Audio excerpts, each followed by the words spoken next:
Hello friends, AmyR here with Prairie Paper and Ink. Continuing with my current obsession, also sort of mixing it up a little. So, still obsessed with flat shaker cards, and I will get into how I made these. As well as this rainbow color combo, just can't get enough of it. But on top of that, I'm making a Christmas card. This video is part of a blog hop. Waffle Flower's July release just went live. And as is tradition with Waffle Flower, it is a Christmas in July release. So fabulous winter / Christmas themed stamps and wafer dies and all the things.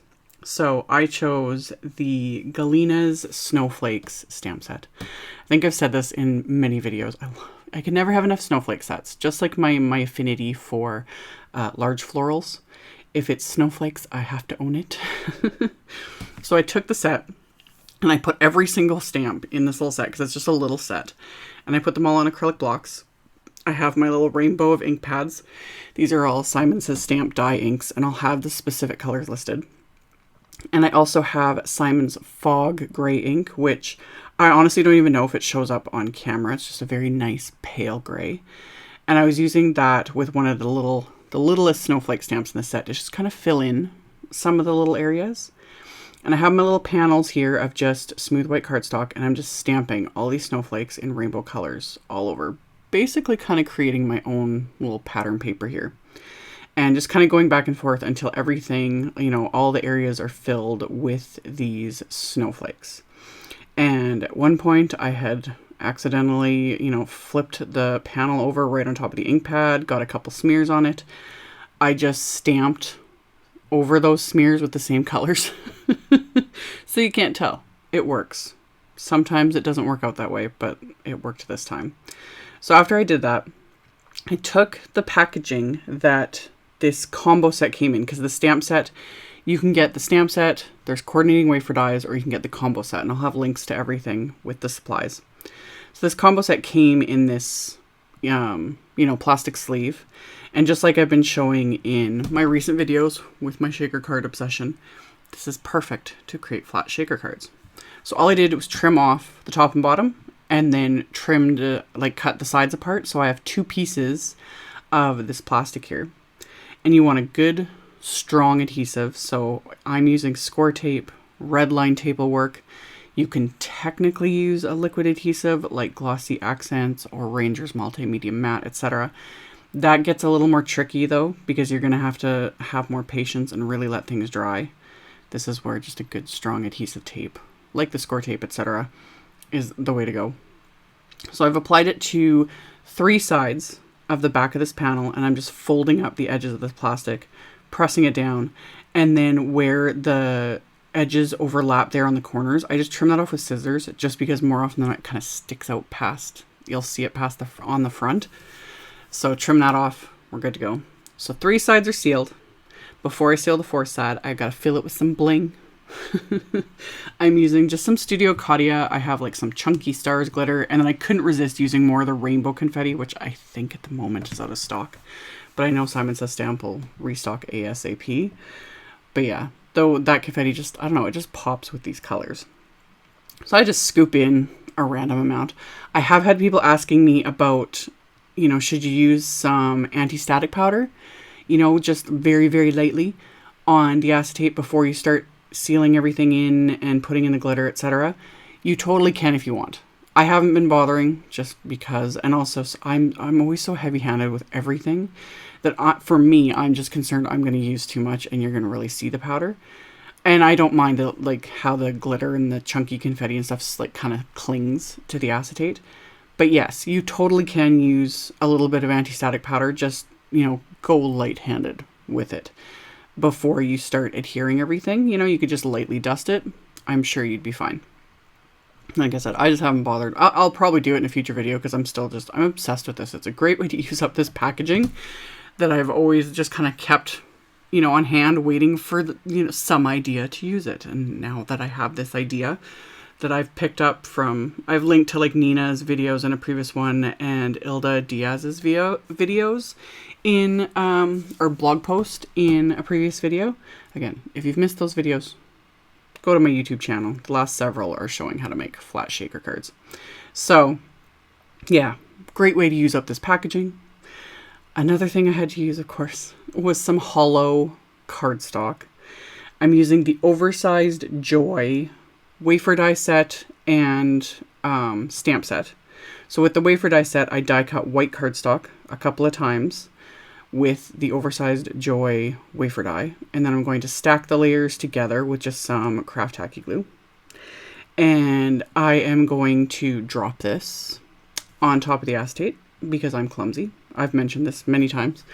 Not often do I show it in videos because more often than not, it's kind of irrelevant and there's not a way to fix it. But yeah, you guys can tell, one, just by the state of my desk most often than not. Like, I'm working in like a 2 square foot space. So anyway, right there, that's where I dropped it, right on the acetate.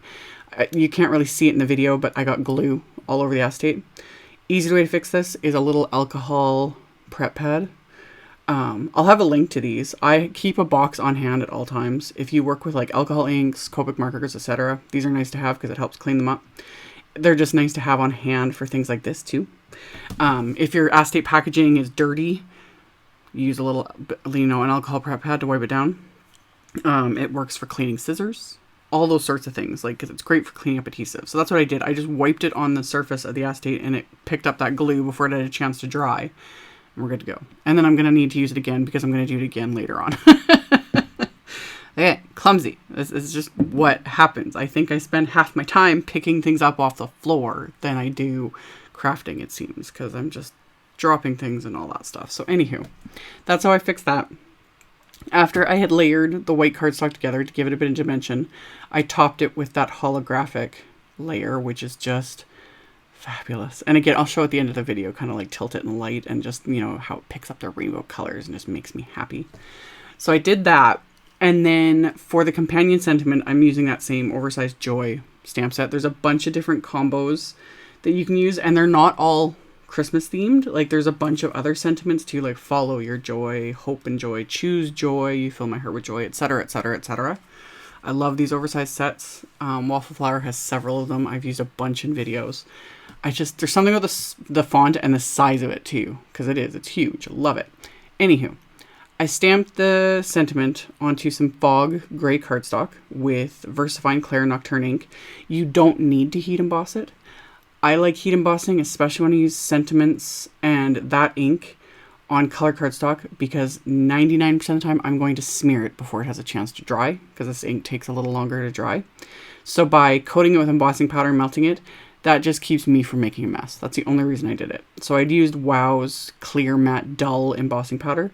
So it doesn't even really look embossed, but it protects me from smearing black ink, because I end up, getting it on my fingers, smearing the sentiment, and then inevitably transferring it to like white cardstock. That's just what always happens. So I heat embossed it, trimmed down those sentiments with my paper trimmer. And then I wasn't sure, I kind of kept going back and forth, but I had die cut the outline for the Oversized Joy from some vellum. And then I did end up deciding to adhere the sentiment to that. It just kind of helps the sentiment stand out just a little bit, and yet you can see through the vellum. You'll be able to see the shaker bits and the snowflakes and things like that.